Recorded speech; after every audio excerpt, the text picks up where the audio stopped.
You know, a good sequel not only continues the narrative, but also expand on the ideas introduced in a previous chapter.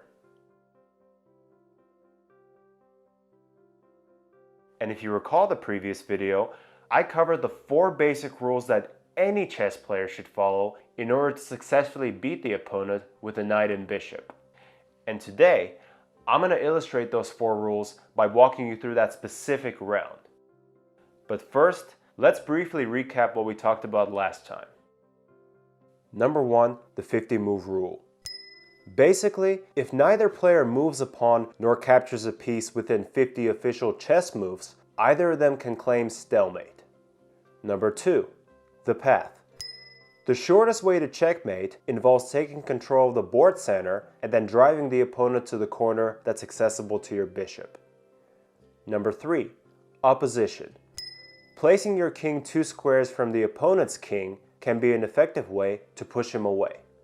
And if it is the opponent who maintains this configuration, then it's helpful to perform a waiting move with either a knight or bishop.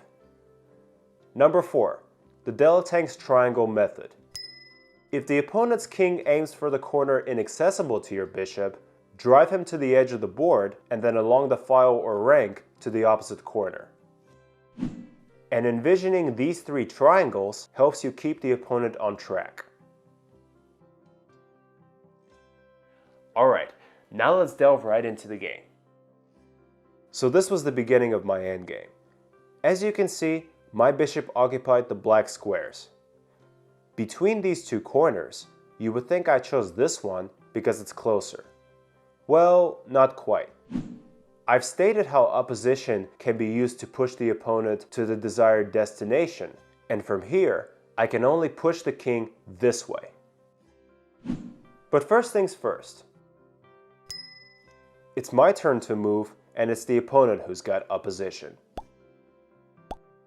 So here I performed the waiting move, and the king moved away. Then I maintained opposition.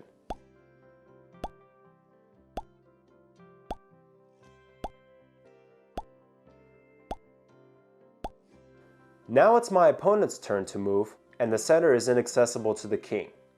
When taking control, I found it helpful to use all 3 of my pieces. And it was best to place the knight on the same colored square as the bishop.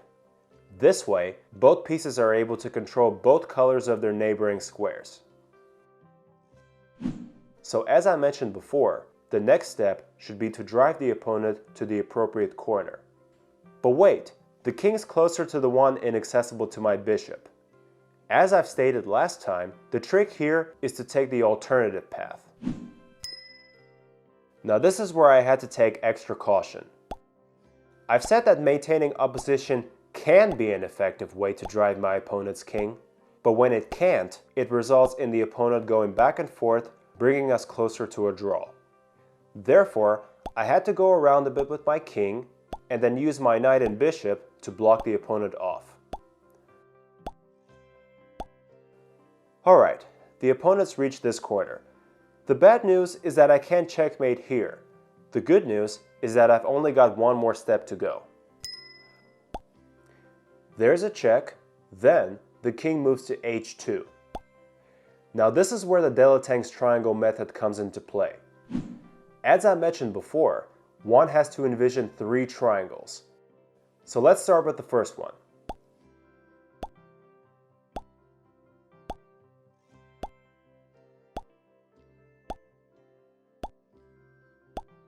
So I was able to successfully block this area, and now the king's entered the second triangle. Again, you see the teamwork of the knight, bishop, and the king. I maintain opposition when it's appropriate, and when I saw that it led the opponent back to where he came from, I used these 2 to keep blocking. Now the opponent's entered the final triangle, and I'm just repeating the same method.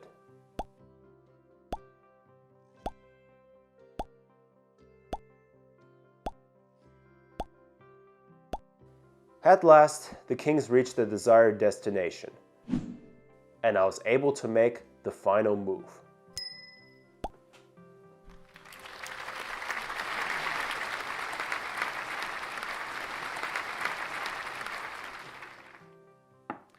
Well, congratulations! Your training in the basic endgame department is now complete. So until next time, remember to subscribe to this channel and follow me on social media.